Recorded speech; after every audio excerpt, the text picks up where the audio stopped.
Hallo julle. Hallo almal. Ons het 2 weke gelede begin met die belangrikheid van rus. Ja. En die gesprek het nou al 'n wending geneem en ook weer gesak, daarbey aangehaak. En uiteindelik is die kern waaroor dit gaan, wat beteken dit om mens te wees? En ten volle mens te wees. Dis reg. En soos julle weet, dit is 'n onderwerp wat vir ons baie belangrik is, omdat ons dink dit gaan daaroor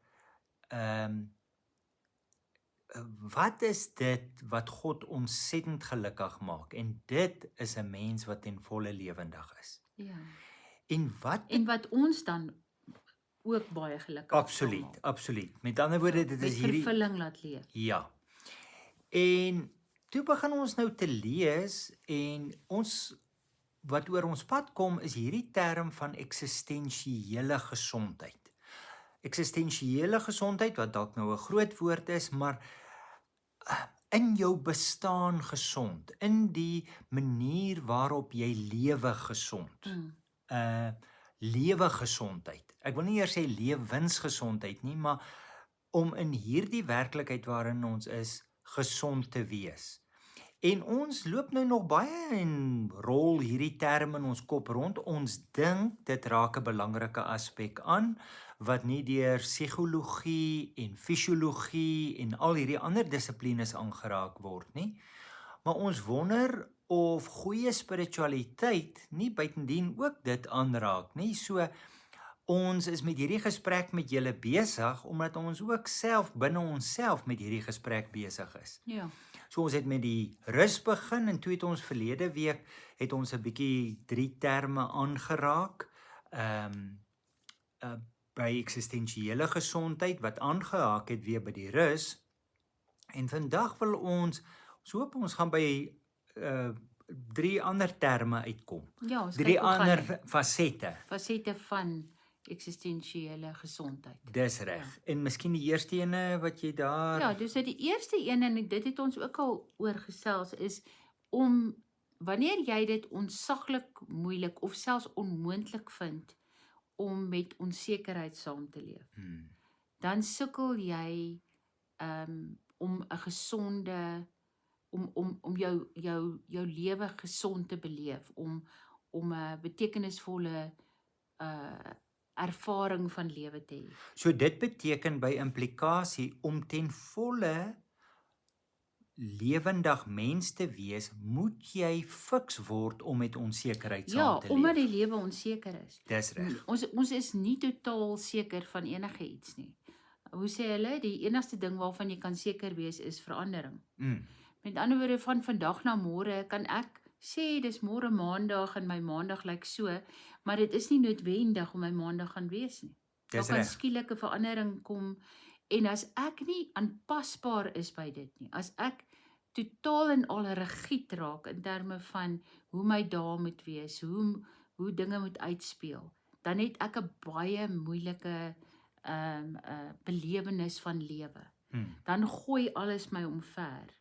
Is daar nie 'n mate van aanpasbaarheid is. So met ander woorde, dit wil nie sê dat ons nie kan droom of verwagtinge kan hê of enigiets nie. Dis reg. 'n Mens beplan en jy weet hierdie week moet ek eers gaan kruideniersware koop en al daai tipe goed, maar ek moet ook kan aanpasbaar wees as iets voorval. En ek dit nie op daai tyd kan doen nie. As dit my hele appelkar omkeer, dan het ek aanhoudend hierdie belewenis van 'n negatiewe gevoel oor die lewe, van inmenging, van dinge gaan net altyd verkeerd. Dinge is onregverdig. Ja, hoekom gebeur al hierdie goed net met my? Ja. So om in staat te wees om in nog 'n groot woord liminale spasie te wees waar ek nie seker is nie. Dis reg. Waar ek vir 'n tyd moet kyk waarheen dit gaan, is 'n baie sekere element van om 'n gesonder ervaring van lewe te hê. Ja. En dit is interessant. Dit was John Lennon wat gesê het, life is what happens to you while you make other plans. Ja, presies dit vat dit baie mooi saam. Ja. Ja. Ja, en dan ek dink een wat daarbey aansluit is dat ons dikwels so onbewus is van dat tyd vir ons verbygaan. Dat ons dinge uitstel, dat ons drome uitstel, dat ons nie leef met 'n bewussyn van ons mortaliteit nie. Dat ons wel eendag gaan doodgaan. Ja. En ek dink soos wat ons nou ouer word, by my is dit 'n baie sterk belewenis van 'n mens beweeg vinnig in jou laaste fase van jou lewe. En wat dit beteken en wat ek nou nog in staat is om te doen en wat is dit wat ek alles wil doen en om nie tyd te mors nie. Dis reg. Wat nou ook nou nie 'n morbiede verlamming is nie, Nee. maar dit is om 'n perspektief op jou lewe te kry. Ja, Dat 'n mens hierdie tyd het waarin 'n mens waar 'n mens jou moet toespits op dit waarop dit neerkom Ja. of wat belangrik is en daaraan Ja. aandag gee en dit nie uitstel nie. Ek dink om aan te sluit by wat jy sê waar ons partykeer uit die oog verloor hoe vinnig tyd verbygaan of wat ook al.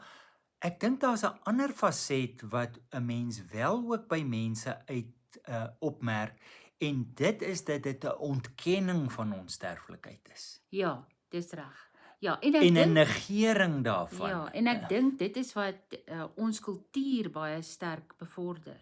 Ja. Met die vir altyd jonk beeld wat gewys word. Met alles wat jy kan doen sodat jy nie verouder nie, sodat jy nie oud lyk nie. En ek dink vir al vroue weer eens sukkel baie daarmee omdat daar vreeslike hoë standaarde daaraan gekoppel word. Ja. So dit alles beteken jy is so besig om te probeer jonk lyk dat om ouer te wees nie vir jou die geskenk is wat dit kan wees en 'n belewenis van dit.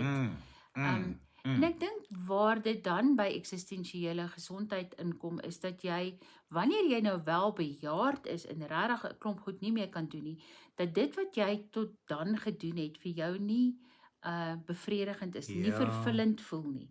Jy voel jy kon meer gedoen het.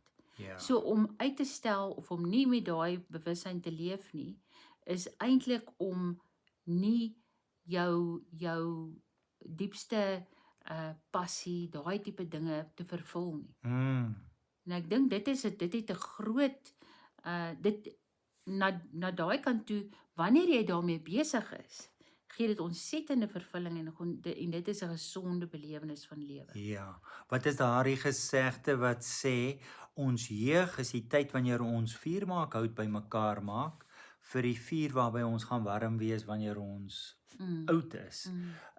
Elke lewensfase het 'n faset, maar as ons in ons jeug ontken dat ons eendag oud gaan word, dan belê ons ook nie in onsself eintlik nie.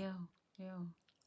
En dan die laaste een is ook een wat ons al baie oor gesels het in terme van ego-identiteite, van rolle en van hoe ons onsself totaal en al verloor in daai rolle. En wat in 'n mate ook fasette daarvan aansluit by daai vorige punt, Dis reg, want as jy vashak in daai eerste helfte van jou lewe en die identiteit wat jy gehad het, sê nou maar as 'n professionele onderwyser. mens, ja, of selfs jou ma-rol of jou pa-rol. Ja. En jou kinders is uit die huis uit en jy is skielik nie meer voltyds ma nie. Of jy tree af, jy's nie meer 'n onderwyser of 'n professionele persoon nie. En jy het nie 'n manier om iets anders te wees of jy is in jou wese voel jy dit is al wat jy is. Ja. Dan sit jy met 'n groot lewenskrisis en jy sit met 'n belewenis van dat jou lewe nie meer sinvol is. Want dit kom eintlik neer op 'n verwarring, daardie punt, 'n verwarring tussen identiteit en rol. Okay, verduidelik, want ons praat baie keer oor ego-identiteit wat eintlik 'n rol is. Maar ons praat in terme van identiteit in hierdie situasie, praat ons van wie is ek as al hierdie rolle nie daar is. Dis presies. So ons moenie daai twee nou Nee. Ja. Moenie te vinnig nou die enneagram nou hier. Nee. Nee, ek sê net. Ja. Ja.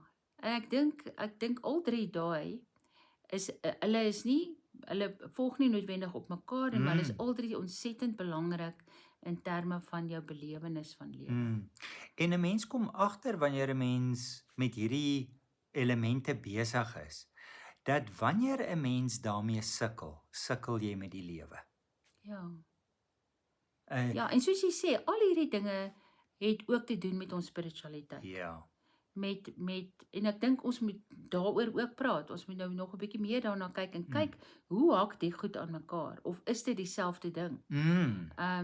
Meen ons het nou dit raak geloop en dit fascineer ons, maar nog steeds vir ons gaan dit terug na die spirituele, jou spirituele belewenis van lewe. Nie omdat ons sê jy moet 'n spirituele belewenis hê nie, maar omdat ons op 'n praktiese vlak vind dat 'n mens se spiritualiteit 'n mens so help om in hierdie lewe te leef. Maar dat spiritualiteit so inherent is wie ons is. Ja. Dat daar by ons 'n diep siels dat ons se siel met 'n lyf oor is. 'n basis het, Ja. né? Ja. So dit moet 'n impak hê. Ja. Ek wil amper sê een van die elemente wat ek sou bysit wat ek nie hier gesien het nie, maar mense wil nou 'n bietjie meer lees, is eksistensiële gesondheid is om ook bewus te wees van 'n mens se spiritualiteit. Ja. Om te besef jy is 'n spirituele wese. Dis reg. Ja. Dis nou nog Verseker. Ja, ons Maar het hom kom ons sommer los net hom vir volgende keer. ons het hom sommer net so vinnig ingegooi. Kom ons gaan nie nou daar nie. Ons tyd is op. Julle baie dankie. Ons gesels volgende week weer. Mooi bly almal.